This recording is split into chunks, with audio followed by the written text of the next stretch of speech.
Hello everyone, welcome back to our channel. Perfect గవ్వలు క్రిస్పీగా చాలా టేస్టీగా రావాలి అంటే ఎలాగో ఇప్పుడు చూపిస్తాను. ఫస్ట్ ఒక బౌల్లో 3 గ్లాసుల మైదా పిండిని తీసుకోవాలి. ఫ్రెష్గా ఉన్న మైదా పిండిని ప్రిఫర్ చేయండి, టేస్ట్ చాలా బాగుంటుంది. 3 గ్లాసుల మైదాకి హాఫ్ గ్లాస్ ఉప్మా రవ్వ వేసుకోవాలి. కొంచెం సాల్ట్, 3 స్పూన్స్ షుగర్ పౌడర్, అలాగే కాచిన నెయ్యి వేసేసుకోవాలి. నేను ఇక్కడ ఒక 3 స్పూన్స్ వరకు నెయ్యి వేసుకున్నాను. ఇదంతా బాగా కలుపుకోవాలి. ఇందులోనే షుగర్ పౌడర్ వేయడం వల్ల మనకి స్వీట్నెస్ వచ్చి గవ్వలు చాలా బాగుంటాయి. ఇలా చూపిస్తున్నట్టు ఒత్తితే మనకి ఉండలాగా వచ్చే వరకు కలిపిన తర్వాత కొంచెంగా వాటర్ వేసుకుంటూ బాగా మిక్స్ చేసుకోవాలి. ఇలా చూపిస్తున్నట్టు చపాతీ పిండిలాగా కలిపి గట్టిగా పక్కన పెట్టుకోవాలి. ఇది ఒక 20 నిమిషాలు తడి క్లాత్ పెట్టి నానిన తరువాత ఇలా చూపిస్తున్నట్టు గవ్వలు చేసుకుంటే మనకి ఈజీగా వస్తాయి.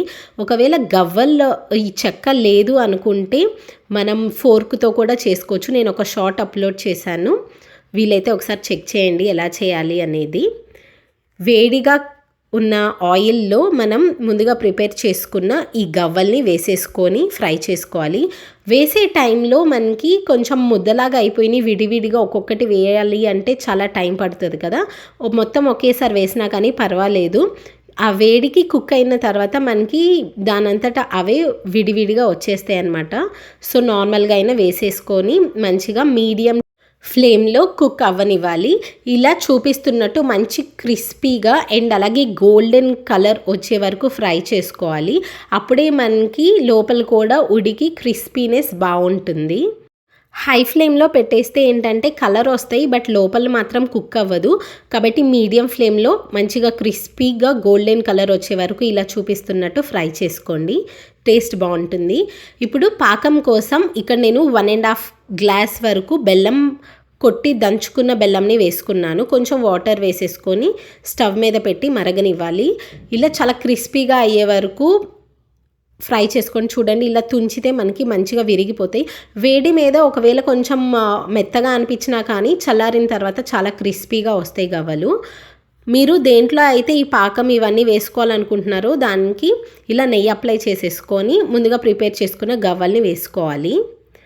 ఇక్కడ నాకు బెల్లంలో నలకలు ఉన్నాయన్నమాట, అందుకని చెప్పి దీన్ని మొత్తం స్ట్రెయిన్ చేసేద్దామని చెప్పి మొత్తం కరిగిపోయిన తర్వాత బెల్లంని ఒక స్ట్రెయినర్ పెట్టేసి వేరే గిన్నెలోకి స్ట్రెయిన్ చేసేసుకుంటున్నాను. చూడండి చాలా నలకలు వచ్చినాయి. చూసి మీరు కూడా ఉన్నాయి అని డౌట్ వస్తే మాత్రం స్ట్రెయిన్ చేసుకోండి. దీంట్లోనే కొంచెం యాలకుల పొడి వేసేసుకొని మనకి పాకం ఎప్పుడు రెడీ అయింది అంటే ఇలా చూపిస్తున్నట్టు 1 స్ట్రింగ్ కన్సిస్టెన్సీ రావాలి. బాగా మందంగా ఒక తీగ పాకం వచ్చే వరకు చేసుకుంటే సరిపోతుంది. ఫైనల్గా కొంచెం నెయ్యి యాడ్ చేసేసి స్టవ్ ఆఫ్ చేసుకొని ముందుగా మనం ప్రిపేర్ చేసుకున్న గవ్వలు నెయ్యి రాసి పెట్టుకున్నాం కదా బౌల్కి, దాంట్లో వేసేసుకొని కలుపుతూనే ఉండాలి. ఇది మొత్తం బాగా కింద నుంచి పై వరకు మొత్తం కింద ఉన్న గవ్వలు కూడా మొత్తం పట్టేలాగా మొత్తం మిక్స్ చేసుకుంటూ మొత్తం పూర్తిగా చల్లారే వరకు మనం దీన్ని మిక్స్ చేసుకుంటూనే ఉండాలి కంటిన్యూస్గా.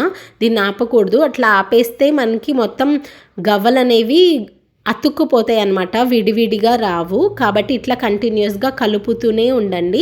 ఇలా కలుపుతూ ఉంటే ఇలా మనకి చూపిస్తున్నట్టు విడివిడిగా అన్ని గవ్వలకి కూడా మంచిగా పాకం పట్టి చాలా బాగా వస్తాయి. మీరు కూడా ఈ పండగకి ఒకసారి ఇలా ట్రై చేసి చూడండి అండ్ అలాగే మీకు ఎలా వచ్చింది అనేది కమెంట్ సెక్షన్లో చెప్పండి. Thank you guys so much for watching this video. Please like, share, comment and subscribe to our channel. Bye.